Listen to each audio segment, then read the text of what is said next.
lagi dengan pertemuan rutin Majelis Guru TK Aisyah yang namanya Kombel Sagu Abah, Sahabat Guru Aisyah Husanu Anfal, yang sekarang kita kenal dengan Hari Belajar Guru.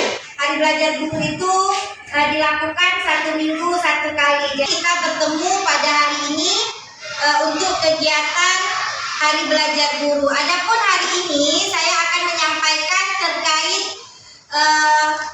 bagaimana kita sebagai seorang pendidik menyiapkan anak-anak kita sebagai pemimpin pembelajaran. Kenapa? Anak sebagai pemimpin pembelajaran, mari sama-sama kita kupas terkait materi kita pada hari ini.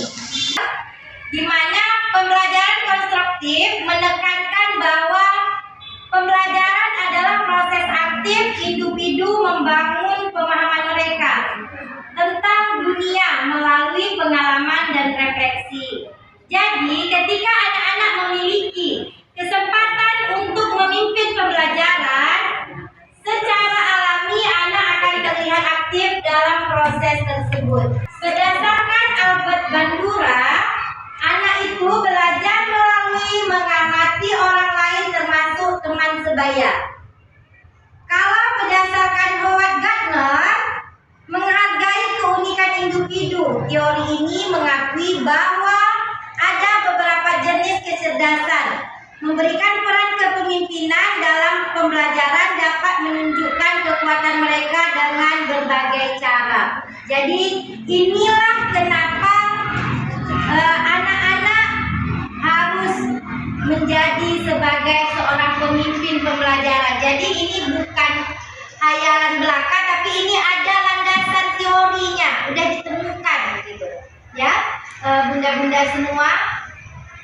Di sini kita sharing untuk pertanyaan pembuka.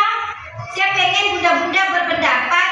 Pernahkah bunda-bunda melihat seorang anak kecil memimpin teman-temannya dalam bermain? Ya, ada. Silakan bunda.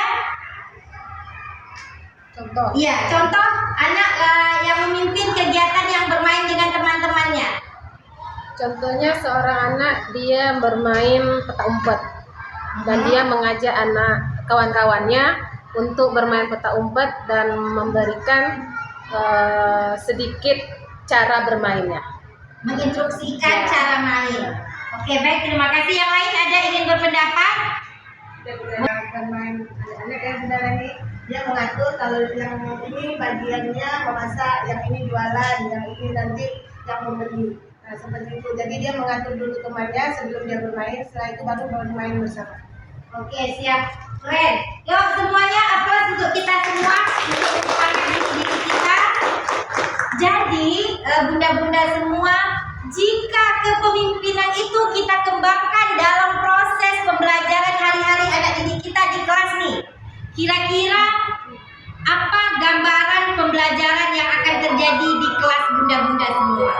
Pembelajaran yang didapat mungkin bisa jadi dengan membangun sifat kerjasama. Kita pahami bersama pentingnya pemimpin pembelajaran untuk anak usia dini itu. Yang pertama, dengan anak memimpin pembelajaran, anak mampu mengambil inisiatif dalam belajar. Ya. Yang kedua, anak itu lebih bertanggung jawab dalam proses belajarnya sendiri. Yang ketiga, mampu memotivasi dirinya dan orang lain untuk belajar. Yang keempat, berani berbagi ide dan membantu teman. Jadi, pemimpin pembelajaran itu poin kunci atau kata-kata kunci yang perlu kita pahami bahwa di situ akan menimbulkan inisiatif peserta didik, akan membuat peserta didik bertanggung jawab, termotivasi dan tumbuhnya kolaborasi. Mungkin kita sebagai guru mikir, anak mau tahu apa gitu kan. Nanti kalau kita minta dia memimpin, apa yang terjadi dengan kelas kita, mungkin selama ini dia sudah pikirkan. Sehingga masih banyaknya guru yang menjadi pemimpin pembelajaran, bukan peserta didik gitu. Inilah yang perlu kita benahi dan kita perbaiki untuk mewujudkan PAUD berkualitas. Jadi, mengapa anak sebagai pemimpin pembelajaran itu penting? Yang pertama, bisa mengembangkan kemandirian dan kepercayaan diri anak. Yang kedua, meningkatkan motivasi dan minat belajar. Kenapa? Karena dia yang memimpin pembelajarannya, pembelajaran itu dia yang memilih, sehingga dia meminati pembelajaran yang dia mainkan atau kegiatan main yang dia lakukan. Menumbuhkan rasa tanggung jawab dan kepedulian terhadap orang lain. Yang kelima, mempersiapkan mereka untuk menjadi pemimpin masa depan. Karena tujuan kita adalah untuk mewujudkan anak-anak menjadi pembelajar sepanjang hayat. Kita berusaha menciptakan kegiatan bermainnya anak yang menjadi pemimpin pembelajaran, bukan guru-guru sebagai apa? Fasilitator pembelajaran. Fasilitator itu kita mendampingi anak, membantu apa yang perlu disupport, apa yang perlu didorong untuk anak-anak bisa menjadi seorang pemimpin pembelajaran. Pertama, rasa ingin tahunya tinggi, suka bertanya dan mencari tahu lebih banyak. Itu. Yang kedua, inisiatif. Jadi anak itu mengerjakan kegiatan mainnya tidak nunggu perintah, tapi dia bisa bertindak sendiri. Tanggung jawab, menyelesaikan tugas dan belajar dengan sungguh-sungguh. Jadi dia akan mampu menyelesaikan setiap kegiatan main yang kita sajikan dan dia mengerjakannya itu benar-benar penuh dengan semangat.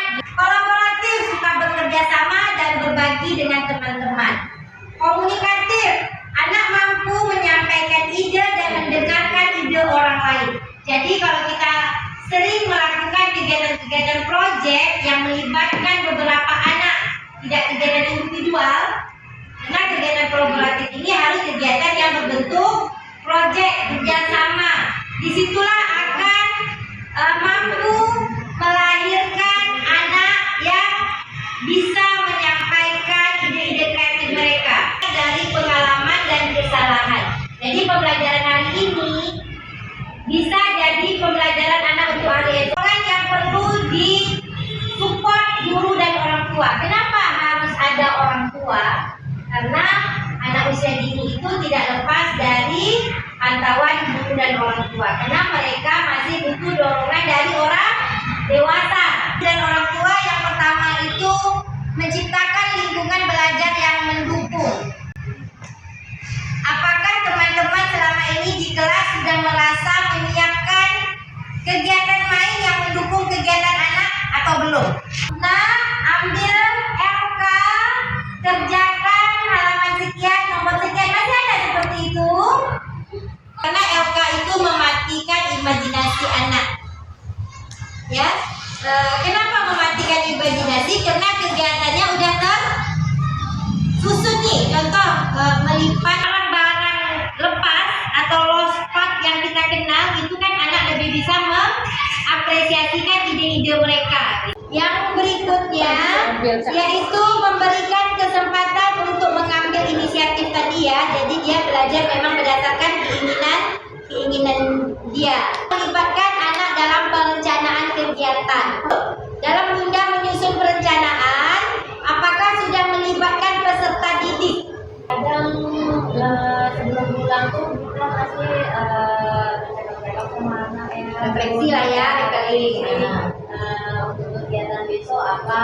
Kadang anak ada yang kasih ide besok ini Bunda, besok ini itu, jadi bisa jadi referensi kita. Oke, baik. Benar. Jadi setiap habis kegiatan bunda-bunda perlu melakukan refleksi. Kenapa? Agar bunda-bunda dalam merancang kegiatan esoknya itu memang berdasarkan perencanaan yang dilakukan oleh guru dan peserta didik, bukan kegiatan itu yang bunda rancang sendiri tanpa melibatkan anak. Jadi kelemahan kita apa? Karena kita tak pernah mau menjadi pendengar, tetap membimbing dengan memberi kebebasan seluas-luasnya sama anak, tapi tetap dengan dorongan dan upaya menumbuhkan karakter. Jadi kita guru TK ini sebenarnya yang paling penting itu menanamkan karakter dulu ke anak didik, bukan membuat anak didik pintar. Itu guru SD, guru SMP nanti urusan membuat anak pintar. Tapi yang paling utama kita guru PAUD ini membuat anak memiliki karakter. Contoh itu tadi, dia bisa merapikan mainan setelah dia gunakan. Manfaat anak sebagai pemimpin pembelajaran itu banyak. Ini dia, anak bisa menjadi pembelajar sepanjang hayat.